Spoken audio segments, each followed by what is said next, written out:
Okay, so when you picture a dream destination wedding, what pops into your head? For literally thousands of couples all over the world, the answer is Thailand. But for the LGBTQ community, is it really the paradise it's cracked up to be? Let's get into it. I mean, it all starts with this, right?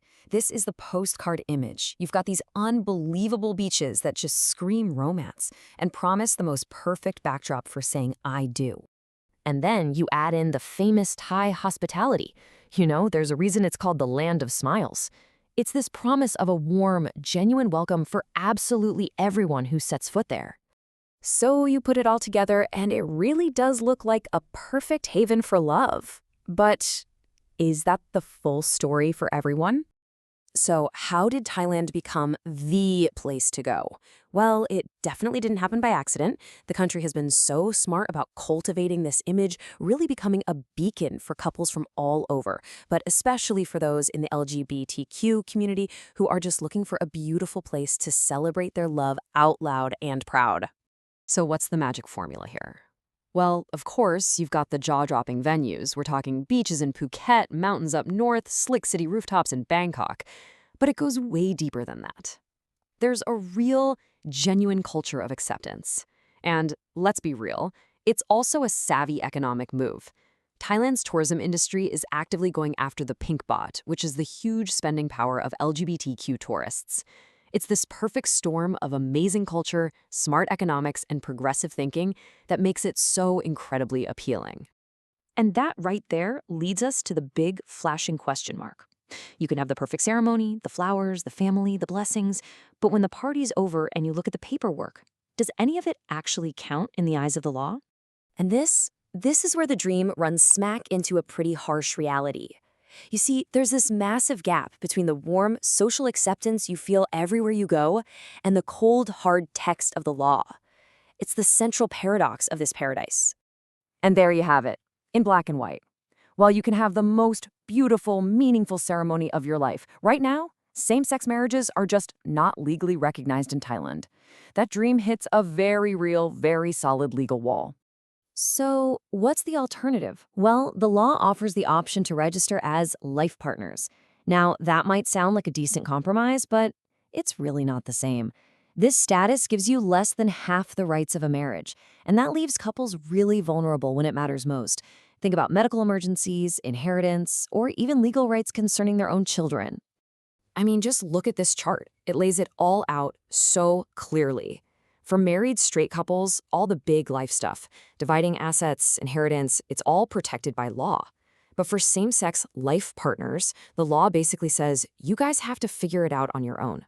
Can you imagine facing a family crisis and finding out you have zero legal standing as a partner? That is a huge, huge risk. But here's the beautiful thing. Even with all these legal roadblocks, love, it just finds a way. And in Thailand, so does the wedding industry. The focus just shifts away from the legal paperwork and toward creating these deeply personal, unforgettable, and meaningful ceremonies. So on the ground, especially in tourist hubs like Phuket, there's this incredible, thriving industry built completely around these symbolic weddings. You've got resorts, planners, and vendors who have just wholeheartedly embraced LGBTQ couples. They're creating these stunning, inclusive experiences that are amazing all on their own, legal documents or not. And what's so cool is how Thai culture itself is adapting. These beautiful, ancient traditions are being reimagined for all couples. Take the Kanmak procession. It becomes a celebration of two partners' journey to one another. And the sacred water pouring ceremony, it's performed to honor their love and bless their future together. It's this powerful, beautiful fusion of tradition and modern love. Now, this welcoming vibe isn't just some happy accident. Oh no, it is also a very deliberate and frankly, very savvy marketing strategy. Thailand is actively and skillfully branding itself as the #1 spot for LGBTQ romance and celebration. And the marketing here is just brilliant. They're not just selling hotel rooms and venues. They're selling a feeling. They're selling an experience of freedom, of acceptance, of love. They do this by teaming up with trusted influencers and by sharing the real stories of couples who've had their ceremonies there. It makes the message feel so much more personal and authentic. This quote from one of their campaigns just sums it all up, doesn't it?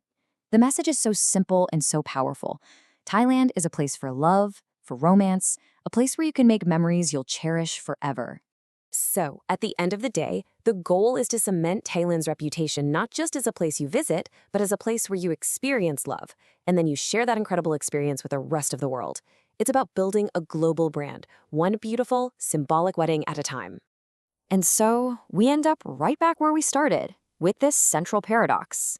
Thailand has proven over and over that it has an open heart. It celebrates and embraces LGBTQ love with completely open arms. The question that's left hanging in the air is a big one. When, or maybe even if, will its laws finally catch up to reflect that same open heart?